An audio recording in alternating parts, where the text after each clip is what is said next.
안녕하십니까. 약자와 함께하는 인생성형가 정영기입니다.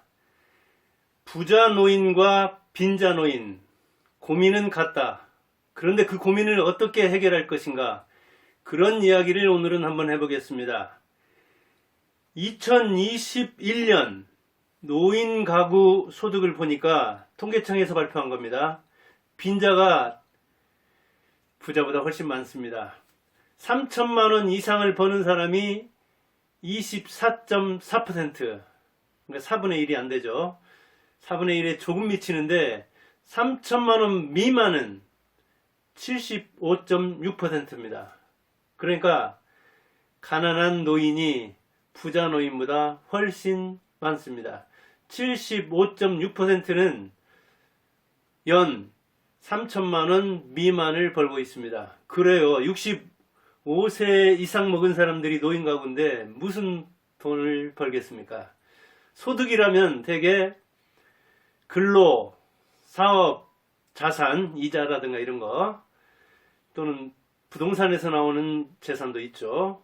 그 밖에 이전소득이라면 사적 이전, 자식이나 누가 이렇게 개인적으로 주는 용돈은 사적 이전 소득입니다. 그리고 공적 이전 소득은 공공기관, 특히 국가죠. 노후연금이라든가 노령연금, 이런 것들이 그러죠. 그런데 3천만 원 이상을 벌려면 대개 공무원이나 사립학교 교직원이나 군인이나 한 20년 이상, 30년 이상 근무해서 그 다음에 연금을 받을 때 대개 한 300 안팎 되니까 3천만 원을 넘길 겁니다. 근데 의외로 노인들이 야, 부자가 많다, 그렇게 생각할 수 있을 겁니다. 그렇다면 빈부 차이는 어떻게 되는가? 빈부 차이는 대개 5분위로 나눕니다. 1분위가 가장 소득이 적은 경우, 그리고 2, 3, 4 해서 5분위가 가장 높은데 1분위는 1년에 945만 원을 벌었습니다. 1분위. 그러면 5분위는, 제일 많이 번다는 5분위는 1억 5,631만. 의외로 상위 20%에 드는 사람들의 소득이 매우 높죠. 그래서 어찌 보면 평균을 높여주는지도 모릅니다. 평균으로 따지면 이거는 2018년 겁니다. 그러니까 그때 평균이 대개 한 2,100만 원 안팎입니다. 그러니까 2,100만 원이래야 노인 가구로서 소득이 평균치에 미치는데 그 이하라면 가난하다고 볼 수도 있겠죠. 그런데 이건 이제 소득이라 자산까지를 따진다면 집 한 채밖에 없지만 소득은 없다, 이런 경우에는 상당히 10억, 20억짜리 자산을 가지고 있어도 소득이 자기 집밖에 없을 때는 안 나오는 수가 있거든요. 그런 걸 저런 걸 감안한다면은, 자산과 소득을 감안한다면 우리나라 노인 빈곤율도 좀 낮아질 것이고 이런 소득 격차도 좀 줄어들 것이다, 그런 이야기를 하지만 소득으로만 따지면 아무튼 가장 가난한 쪽에 속하는 1분위는 한 해에 1,000만 원도 못 벌고, 그 다음에 가장 부자에 속하는 20%는 1억 5,031만을 법니다. 이거는 2018년 경우니까 한 3년이 더 지났죠. 그렇다면 지금 이 격차는 더 클 수가 있습니다. 보다시피 무려 차이가 1대 16.5입니다. 16.5. 부자들 상위 20%가 가난한 노인 하위 20%보다도 16.5배를 더 법니다. 소득의 경우입니다. 그러니까 자산을 따진다면 아마 더 차이가 커질 수도 있고 밑에서는 또 올라오는 경우도 있고 그럴 겁니다. 그런데 빈부를 떠나 노인의 고민은 한 가지라고 했죠. 같다고 했죠. 3자입니다. 3자. 자, 노인 고민 3자는 뭘까요? 뭐니 해도 자신이죠. 그 다음에 자식, 그 다음에 자산. 전부 다 자자가 들어가고 시옷이 들어가네요. 자신, 자식, 자산. 근데 나는 이제 어떻게 할 수 없다. 그래요. 저 58년 개띠 60대 중반도 이제 와서 뭘 내 그 부를 바꾸겠다고 뭔 코인 투자하고 주식 투자하고 부동산 투자하겠습니까? 자식들은 이제 30대거든요. 그러니까 자식을 통해서 뭐랄까 내 소원을 일부 이룰 수도 있고, 아니면 내 시행착오에 대해서 교육을 할 수가 있고, 그리고 나보다 더 나으라고 한번 기원은 해볼 수가 있는 거잖아요. 한번 훈순해 줄 수 있는 거잖아요. 그런데 문제는 가난한 사람들이, 빈자 노인들이 부자 노인보다도 자식 그 신분 상승을 시켜주는데 더 애를 먹죠. 그래서 빈부 차이가 더 커지는 겁니다. 그러니까 결혼에 의해서 빈부 차이가 확 벌어지고, 그 다음에 자식에 의해서 빈부 차이가 벌어지기 때문에 빈자 노인은 그 뒤떨어진 것을 만회할 기회가 거의 없다시피 하다고 생각합니다. 그런데 현실은 그렇지 않습니다. 물론 자식 농사를 짓는데 재산이 매우 중요합니다. 그래서 부자들이 대입해서 사교육, 당장 조국이나 이번에 보세요. 한번 한동훈도. 부자들은 대개는 많이 배운 사람들이 있고, 많이 배운 사람들은 정보도 있고, 그 다음에 그 인간관계도 있고, 그래서 대입에 대해서 또 그 정보를 활용해서 이렇게 자금을 투자할 수 있으니까 대입에서 유리합니다. 특히 수시 같은 데서는 그렇습니다. 그런데 지금은 수시가 한 60% 차지하고 정시가 40%여가지고 가난한 사람들은 사교육도 못 시키고 정보도 모르고 누구 연결해가지고 어떻게 무슨 서류를 위조하고 인턴을 하고 무슨 그 실습을 하고 경험을 하고 그러겠습니까? 그러다 보니까 대입에서 밀리고, 취업이나 사업할 때도 마찬가지죠. 상속에서는 말할 것도 없고요. 상속할 재산이 없는 사람이 자식한테 뭘 물려줍니까? 어떤 사람은 빚 물려주는 게, 빚 대물림 하는 게 상속일 수도 있잖아요. 그러면 자식은 상속 포기를 또 해야 되잖아요.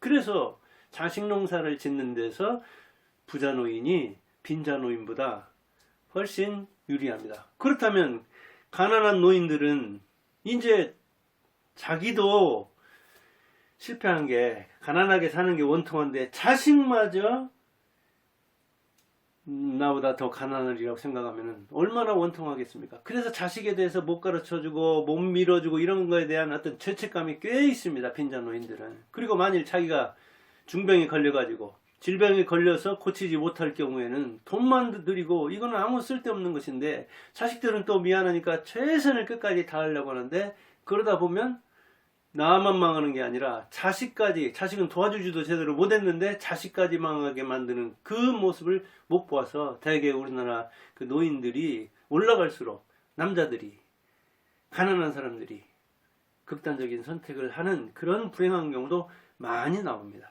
이게 빈자 노인의 비애고 현실입니다. 그러면 자식 농사에서 이렇게 실패할 가능성이 높다면은 정말 빈자 자식들은 희망이 없느냐? 그렇진 않습니다. 사실은 부모가 부유한데 그 부유한 사람이 자식에게 결핍정신을, 빈자정신을 가르치지 못해가지고 실패하는 경우도 꽤 많습니다. 재벌에서도 저 같은 보통 사람, 그 아래에서도 조금 몇 푼 가지고, 돈 몇 푼 가지고 있어가지고 사업해 가지고 조금 일어났다고 해가지고 자기는 그 결핍 정신 때문에, 빈자 정신 때문에 일어섰는데 자식은 내가 가난하게 안 키워야지, 자식은 어떻게든지 풍요롭게 키워야 돼, 자식은 어떻게든지 끝까지 밀어줘야지, 내 희생을 치르더라도. 그러다가 나도 망하고 자식도 망하는 경우도 있고 그럽니다. 이게 자식 농사처럼 어려운 게 없습니다. 세종도 실패한 게 자식 농사인데, 그런데 자식 농사에서는 재산보다 태도가 중요하다는 것을 우리는 박현주를 통해서 볼 수 있습니다. 박현주 지금 미래에셋 대표 말합니다. 박현주 광주 출생이죠. 저하고 똑같더라고요. 581 개띠. 그런데 그때 사실은 시골에서는 고등학교 나오기도 힘들었고 지방에서 서울에 가가지고 대학 다닌다는 게 어려운 일이었습니다. 근데 박현주는 고등학교 들어가기 전에, 그것도 고등학교 합격, 광주 제1군가 다녔던데, 광주에서 유명한 학교죠. 그 합격증을 받아놨는데 그날 아버지가 돌아가셨다고 합니다. 그러니까 18살이죠. 만으로 하면 17살. 그 한팡 먹은 그 나이에 어머니 혼자 남고 자식 둘이었던가 셋이었던가 그러죠. 그러니까 어머니 밑에서 크는데 고등학교 다닐 때부터 아주 힘들었죠. 그리고 대학은 이제 고려대 경영학과로 갔는데 거의 고아 가다시피 어려운 시절을 보냈죠.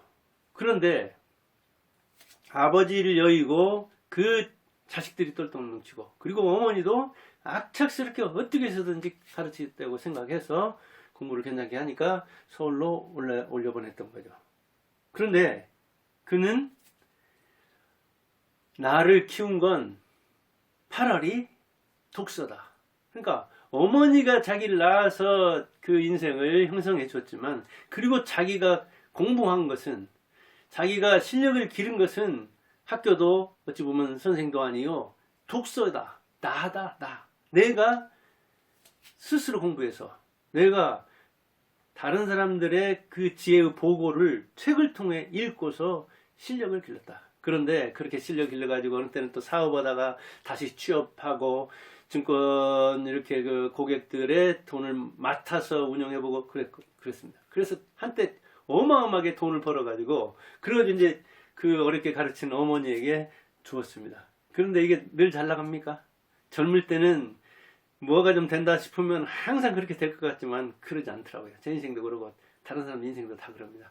그래서 이제 아주 폭망해가지고 고객 그 관리하던 이 투자 금이 어마어마하게 손실을 봤습니다. 그래서 여기저기서 아무리 뭐 자기 재산 정리하고 그래도 방법이 없어가지고 그전에 어찌 보면 어머니한테 준 거죠. 근데 어머니는 이제 그걸 잘 운용을 해서 재산이 꽤 있었기 때문에 어떻게든지 어머니한테는 손 안 벌리려고 하는데 방법이 없어서 기댈 언덕이 전혀 없어가지고 이제 어머니한테 가서 이만저만 해서 이렇게 고객 돈을 많이 손실을 봤는데 그 정신도 얼마나 대단합니까?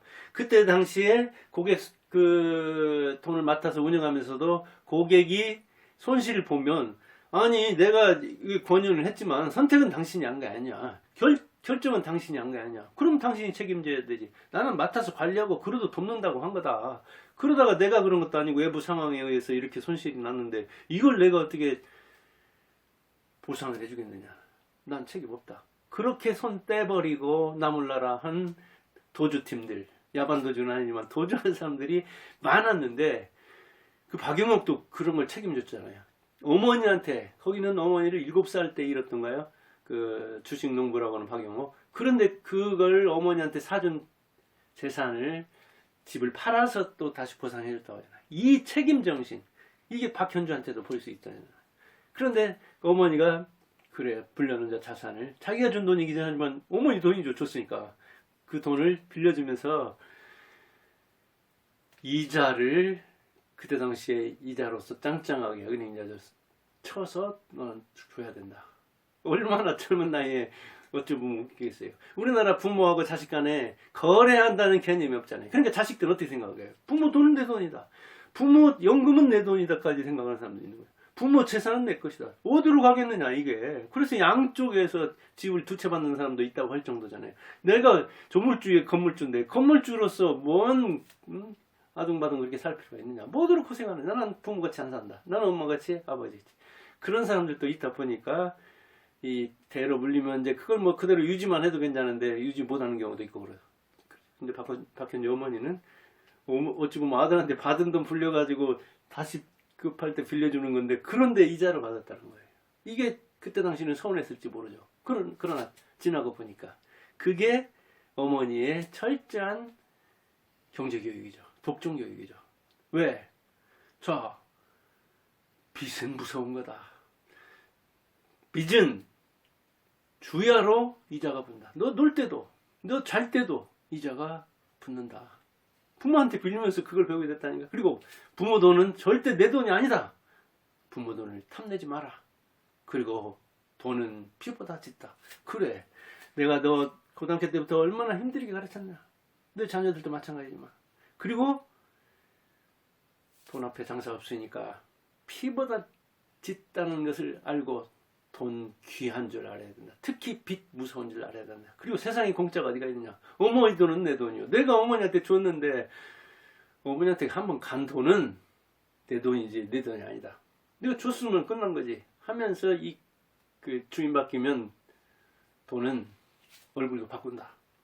그래서 부모와 자식 간에 이런 거래를 통해서 박현주가 처절히 깨달았고, 그래서 지금 뭐 1조 넘는 2조 안팎의 그 자산가가 되었고, 그리고 그는 이 주고받는 것이 얼마나 중요한가, 부모와 자식 간에도 그렇지만 이 사회에, 그래서 지금도 뭐 그 배당액 같은 거 나오면 최근 한 10년간도 250억 정도를 기부하는데, 그것도 우리나라만 머물러 있지 않게 하고 대외적으로, 그리고 어려운 학생들 주로 희망을 꽃피우게. 그리고 그가 이야기하는 게 바로 뭐냐, 돈은 꽃이다. 그리고 꽃은 꽃 자체로서 아름다운 것도 있지만, 꽃이 아름다운 것은 꽃 진 다음에 꽃이 떨어지면 거기에 열매가 맺는 거 아니야. 그 열매가 또 다른 씨앗이 되어서 퍼뜨리고, 그러면 나무가 되고 꽃이 되고 또 씨앗이 되는.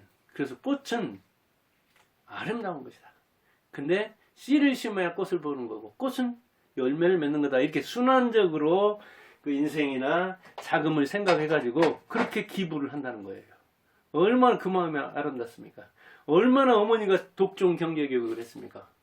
오늘의 박현주, 이 박현주 같은 사람이 나온다는 게 쉬운 일이 아니죠. 말할 것도 없이. 그런데 그 어머니가 그 자식을 가르치면서 죄책감, 나 같은 엄마 만났으면 더 잘 컸을 텐데, 너 같은 아버지 안 만나가지고 그렇게 빨리 안 돌아가시고 좋은 집안에서 태어났으면 네가 더 잘 됐을 텐데 하는 죄책감을 가진 게 아니라, 당당하게 어머니로서 나는 혼자서 할 만큼 했다. 그리고 네가 준 돈을 나는 이렇게 잘 불렸는데 너는 왜 네 돈도 못 불리고 네 고객돈까지 이렇게 해가지고 손실을 났냐. 그래, 너는 벌칙을 받아야 된다는 차원에서, 교훈을 얻어야 된다는 차원에서 훈계가 뭔 필요가 있습니까? 실행이 중요하죠. 그래서 이자를 쳐받았고, 그런저런 그 깊은 뜻을 박현주는 잘 알아가지고, 그다음부터는 이 빚 무서운 줄 알고, 이 부모들은 내 돈이 아니다는 거 알고, 그리고 지금 자녀가 셋이나 되는데, 그래서 이 경영진에 아직 참여를 안 시켰고, 그 물려주는 거에 대해서도 아주 철저하게 고민하는데, 대들이면 안 물려주려는, 경영은 이 전문가가 해야 된다는. 물론 뭐 다들 그 미국에서 아주 유력한 대학을 다니고 있던데, 하고 싶은 일을 하되 그런 그 어머니에게 받은 훈련을 자기가 역시 자녀들에게도 하고 있는 거더라고요. 이게 그래서 부도 대물림이 되는 거잖아요. 좋은 부모 만나가지고 좋은 훈련 받으니까 자기도 역시 이렇게. 그런데 좋은 것만 대물림이 됩니까? 안 좋은 것도 대물림이 되는 거예요. 부모가 싸우고 아버지가 어머니 때리는 걸 보면서, 그러면 자기도 아내 때리고, 그러면 자식들도 그거 보고, 그래서 부전자전이라는 말이 나오는 거 아닙니까? 이게 모범처럼 확실한 교육이 어디 있습니까? 그 측면에서 이렇게 가난한 박현주의 어머니가 그렇게 했듯이 죄책감을 가질 게 아니라, 나는 최선을 다했는데, 최선을 다하는 모습을 보이면, 가난하면 가난한 그대로의 부모를 인정하면서, 그 다음에 자식이 할 도리, 그 부모에게 배운 성실함, 열정, 도전적인 정신, 결핍을 메우려는 그런 노력, 그 자세를 보고 자녀가 잘 응용하면 빈자 노인 밑에서도 부자도 나올 수 있는 거죠. 또 빈자 노인 밑에서 빈자가 나온다 하더라도 똑바로 살아가는 그런 자식이 나올 수가 있는 거죠. 그리고 우리가 뭘 상속을 받는다 그러는데, 참 그 상속을 우리나라에서는 제가 안 읽어봤는데, 일본에서 보니까 상속 받는 시기가 67세입니다. 즉 부모가 80대 후반이나 90대, 요즘도 보면 이제 돌아가신 양반들 이렇게 가보면 대개는 뭐 90 넘긴 사람들이 여자 경우는 많은데, 남자도 대개 80대 후반이고, 그런데 그때까지도 자산을 정리 안 하고 상속을 안 하고 돌아가시는 경우들이 많잖아요. 그러니까 상속받는 시기가 이렇게 60대 후반이라는 겁니다. 우리나라 역시 마찬가지일 거예요. 부모는 되도록 죽을 때까지는 안 주려고 하는 그 자산을, 그런 측면이 있고, 자식들도 그러다 보면 같이 늙는 거죠. 노노 케어입니다. 요즘은 노인이 노인을 돌봐야 되고, 노노 상속이에요. 아주 늙은 노인이 노인에게 상속하는 거예요. 이 노노 상속 받아가지고 60대 후반에 70대 초반에 받아가지고, 그거 자기가 이제 노후 자금으로나 쓸 수 있지. 상속 받을 그 대상이 여기 보면은 뭐 한 25% 안팎, 연소득 3천만 원 이상 되는 이 24.4%나 상속받을 줄 뭐 재산이 있으려나요? 크게 봐서 한 3분의 1? 그리고 나머지는 뭐 그 상속 자녀들이 서너 되면은 몇 천만 원씩 줄 것도 없는 그런 노인들이 매우 많죠. 그러니까 상속 받은 시기도 매우 늦고, 그리고 받는 액수도 매우 적은데 거기에 대해서 뭐랄까 너무 미안하게 생각할 거 없는 거죠. 왜냐면 비슷한 동료들이 많으니까. 그리고 중요한 것은 안 보이는 것이다. 보이는 돈보다 보이지 않는 그 꿈, 혼, 이런 뜻, 이런 게 중요하기 때문에 당당하게 그 빈자 노인도 이 박현주 어머니에게서 볼 수 있는 그런 모습을 보이는 게 좋지 않을까 이렇게 생각합니다. 오히려 부모들이 젊어서부터 내 돈은 자녀 돈이다, 내 돈은 내 돈이다, 어디로 가겠느냐 하는 걸 암시하면 오히려 열정 발휘 안 하고 열심히 뭐 공부도 안 하고 사업도 안 하고 그냥 무기력하게 집에서 그냥 뭐들게 힘들게 하느냐. 바깥에서 조금 취업해가지고 뭐 스트레스 받으면 금방 못 다니겠다고 하고, 그냥 다른 사람보다도 훨씬 더 어떤 그 감내력이 없고, 한번 쓰러지면은 이 회복력도 없고, 그렇게 해가지고 자식에게 인질로 잡혀가지고 부모의 그 노후가 아주 고단한 경우도 있습니다. 그러니까 자녀에게 이렇게 그 자기 걸 다 주는 마음, 얼마든지 더 도와주고 얼마든지 더 이렇게 그 물려주려고는 그 부모의 그 마음을 나무랄 건 없지만 그게 오히려 독이 되는 수가 많다는 이야기입니다. 그러나 가난한 자산이 약이 되는 수도 찰만하면 많다니까요. 우리 박연주 어머니에게서 볼 수 있듯이요. 그 얼마나 지독한 어머니입니까? 그러나 얼마나 그 호랑이 같은 자식을 길렀습니까? 호랑이가 호랑이를 기르는 법입니다.